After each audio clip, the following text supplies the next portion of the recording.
The Engineering Institute of Zambia, EIZ, has pledged to heighten their works and improve on the country's infrastructure development. This comes shortly after the continued diverse views pertaining the increase in the country's infrastructure, of which some have been cited to be built below the accepted standards. One such building is the Society Business Park in Lusaka's Central Business District. The building has been rendered not safe for human activities, as some cores have started falling off, which might lead to the entire structure collapsing. And a check by this reporter around the premise found hundreds of people conducting their daily activities without a care that the building might collapse and cause injuries or death. Therefore, EIZ President Abel N'gandu has advised that all occupants of the cited building be evacuated to avoid the disaster.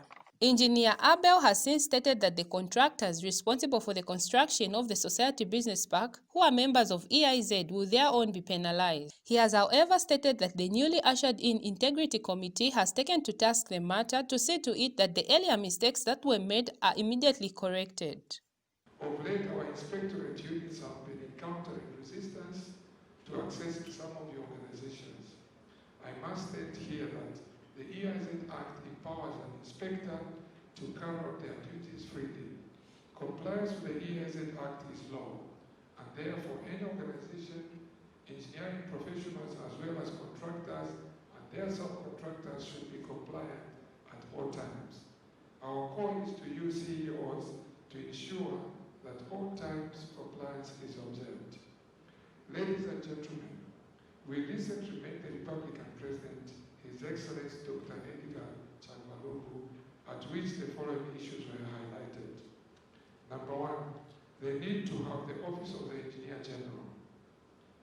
Number two, work to increase the profile and performance of engineering organizations with a view to increase local contractor participation in infrastructure development works.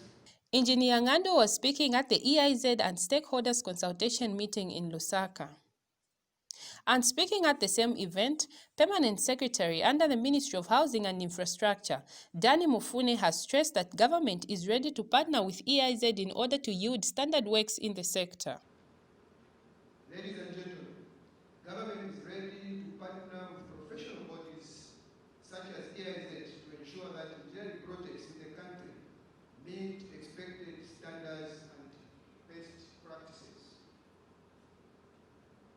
The practice of engineering must conform to the EIZ Act No. 17 of 2010, which Council should ensure is followed, and if the Act is restricting your performance in the industry, I advise that amendments be proposed for the consideration of the Ministry. Ladies and gentlemen, government through the Ministry of Housing and Infrastructure Development is ready to support the process as was indicated during your meeting with the Minister recently. As government, we look to EIZ's professional and technical advice on the development of public infrastructure. EIZ has therefore called for compliance by all organizations when conducting their inspections, as some units have been facing challenges such as the resistance by some organizations, which has led to the rampant increase of substandard infrastructure in the nation.